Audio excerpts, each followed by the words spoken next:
Good morning. Last week, the Pentagon blacklisted a group of Chinese companies, including a biotech firm, Wuxi AppTec. That means that the U.S. government contracts with Wuxi AppTec are restricted going forward.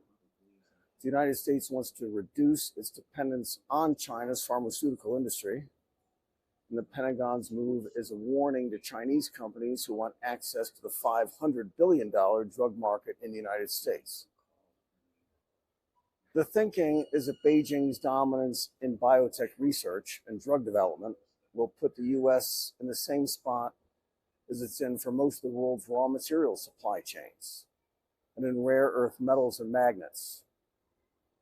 China's restrictions on the exports of rare earths means that the Pentagon can't build advanced weapons platforms or even replace the missiles and radars that Iran is blowing up in the Persian Gulf until they can get new mines and refineries online and then learn how to make the magnets. That's the background there. In 2025, Wuxi revenues in the American market were 32 billion renminbi, which is about 4.7 billion US. So the United States is a major market for Wuxi AppTec, about 2/3 of their total sales.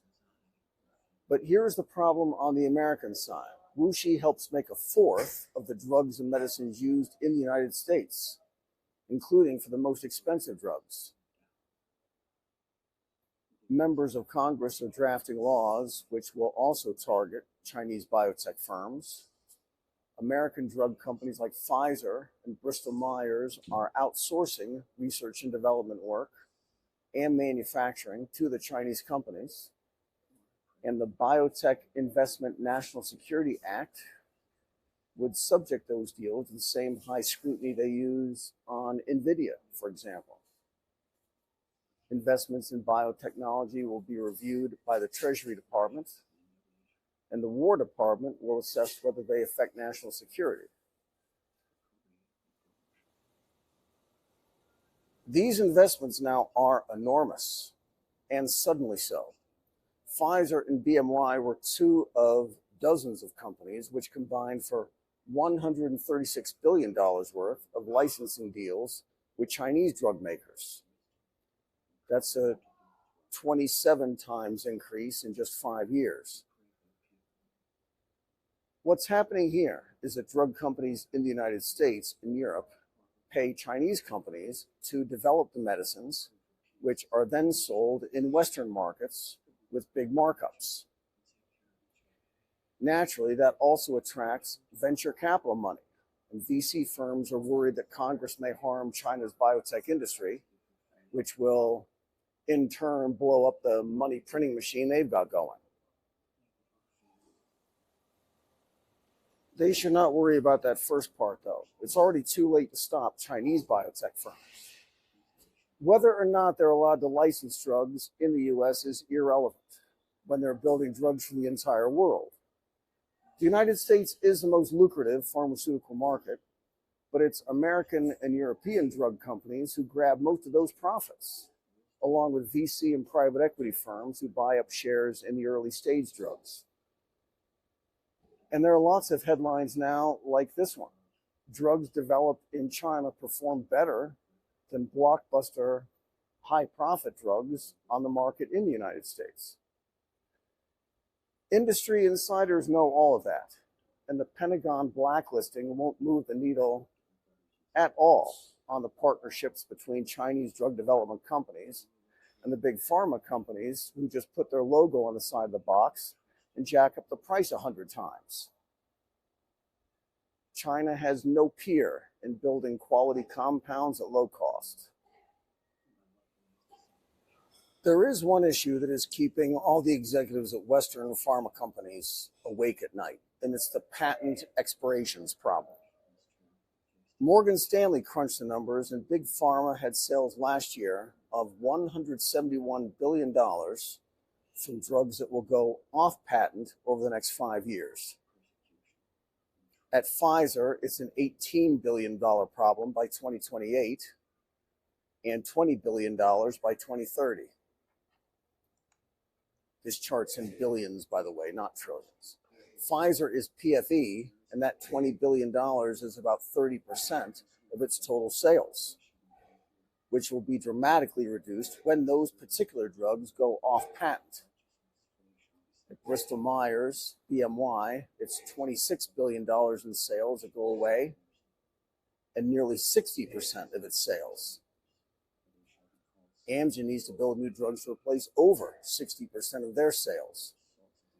Because at that point, the market opens up to generics from several companies, and the price collapses along with the profit margins. Drug prices fall from 30 to over 80% on average, and the steepest declines are in the American market because that's where the prices are set the highest.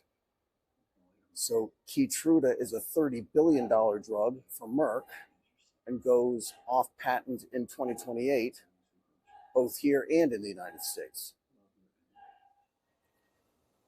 This is why it's a much bigger problem for them in the United States.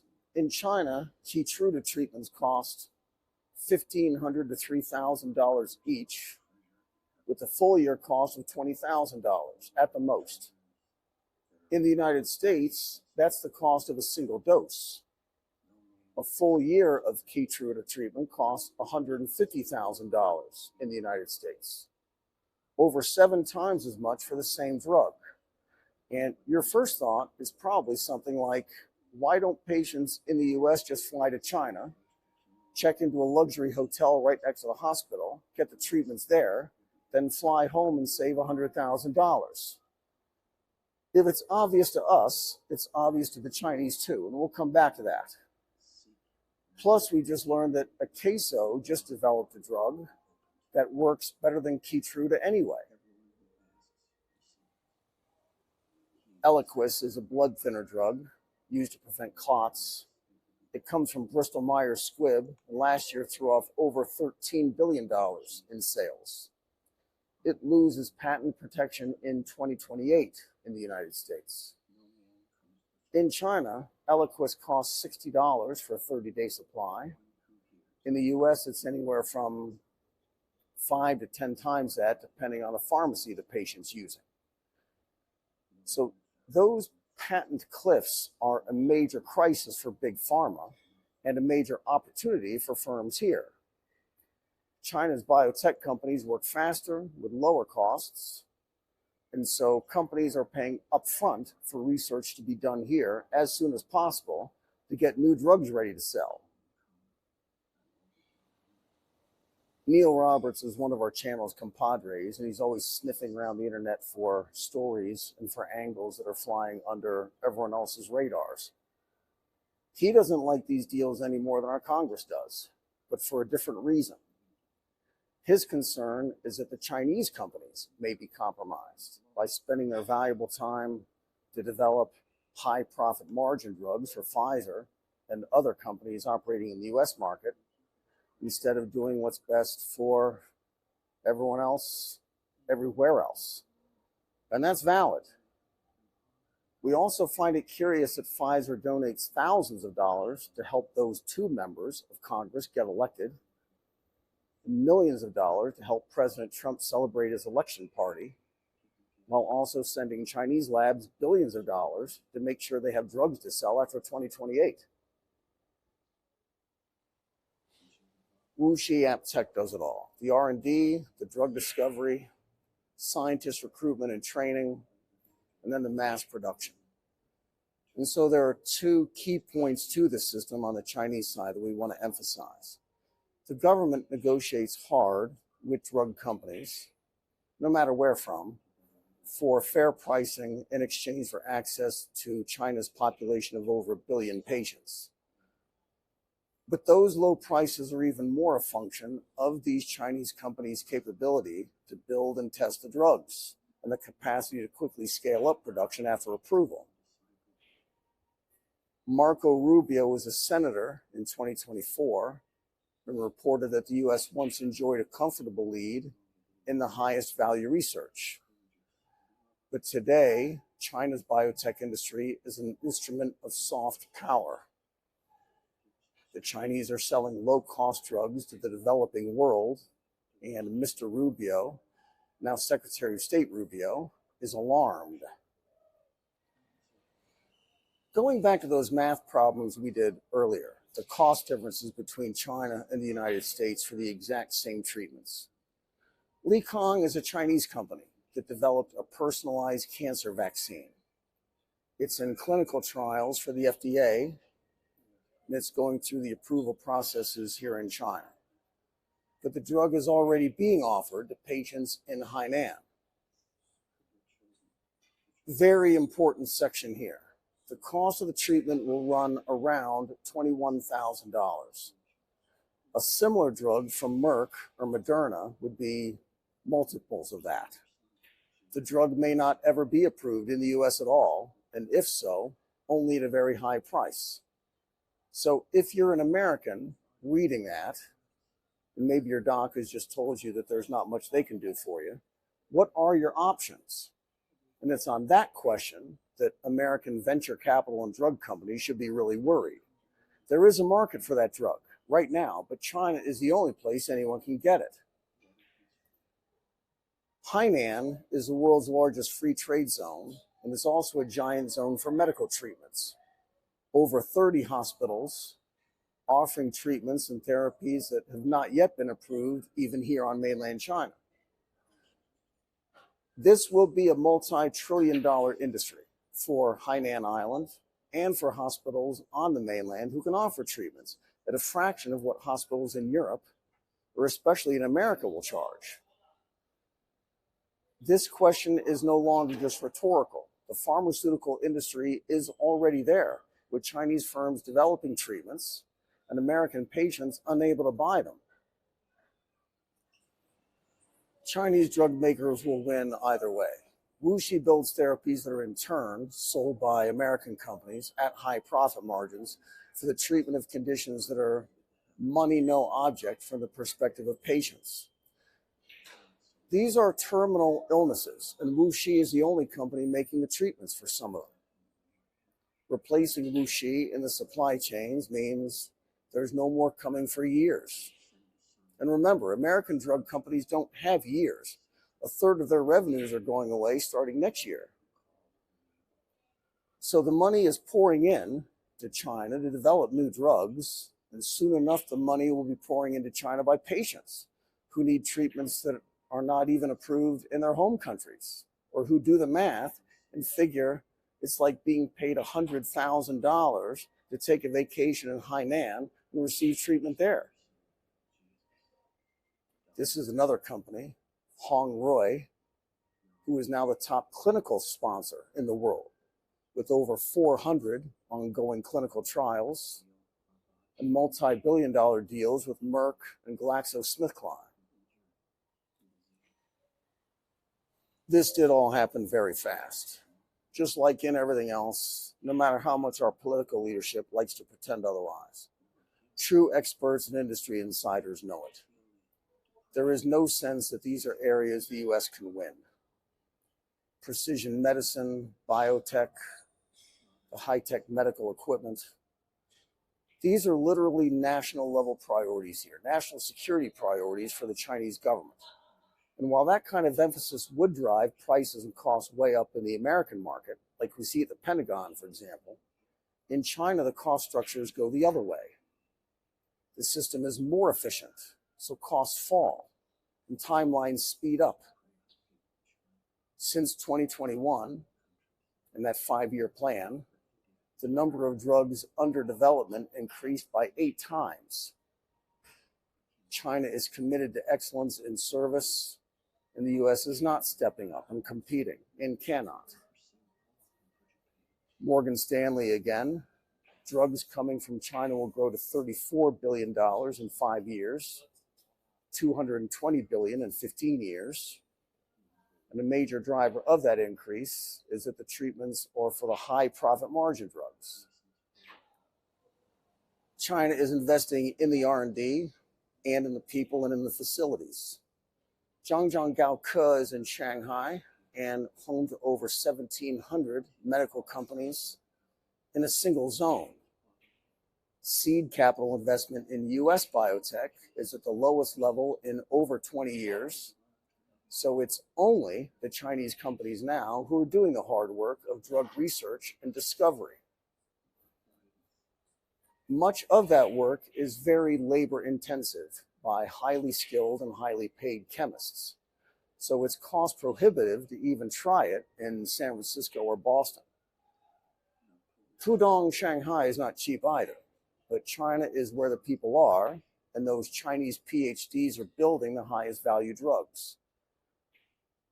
China built a new system, while the industry in the United States headed the opposite way. China approved 20,000 new drugs in just 2 years, in the same time it takes the FDA to look at 300 or so. And so the Chinese companies, and some American ones, are indifferent as to what the Pentagon or Congress does. China is that blue parabola that is now the world leader in new drug discovery and development. China is also that blue line for clinical trial activity. China is doing more trials in the United States and the EU combined, and there's a big reason why. Phase 1 trials take 2 years in the US, but get done in about a third that time in China. In other words, China is doing more trials and finishing them faster. Here's another blue line, license out deals, which tripled from 2024 to 2025, last year worth $135 billion. And this year, 2026, it's growing even faster. In the first 3 months, $60 billion, which is 2 times the rate of 2025. And 2025 was 10 times bigger than 2021. So that's the concern on the US side. Western companies are addicted to the low-cost drugs coming out of China, which they can then mark up to American patients for hundreds of billions of dollars. But it's also causing some problems here for Chinese policymakers who are concerned in the same way that Neil Roberts was in his email to us. The first priority for Chinese drug makers should be to care for Chinese patients. Regulators understand that some of these most novel and revolutionary treatments fall far outside the traditional processes for testing and approval.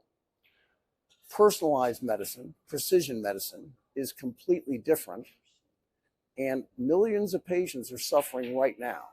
Those patients need faster approvals for these therapies, and they also need companies who will build them.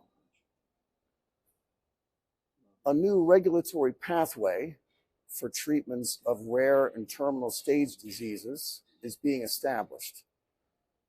The objective specifically is improved access to the most advanced therapies for Chinese patients.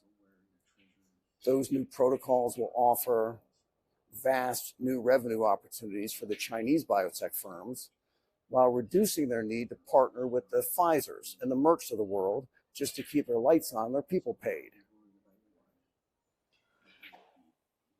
There are huge markets right now, patients who need new drugs and need Chinese companies specifically to build them.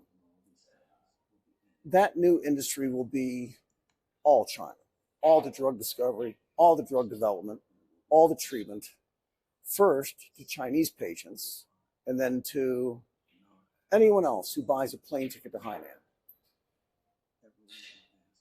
This is Hainan. Be good.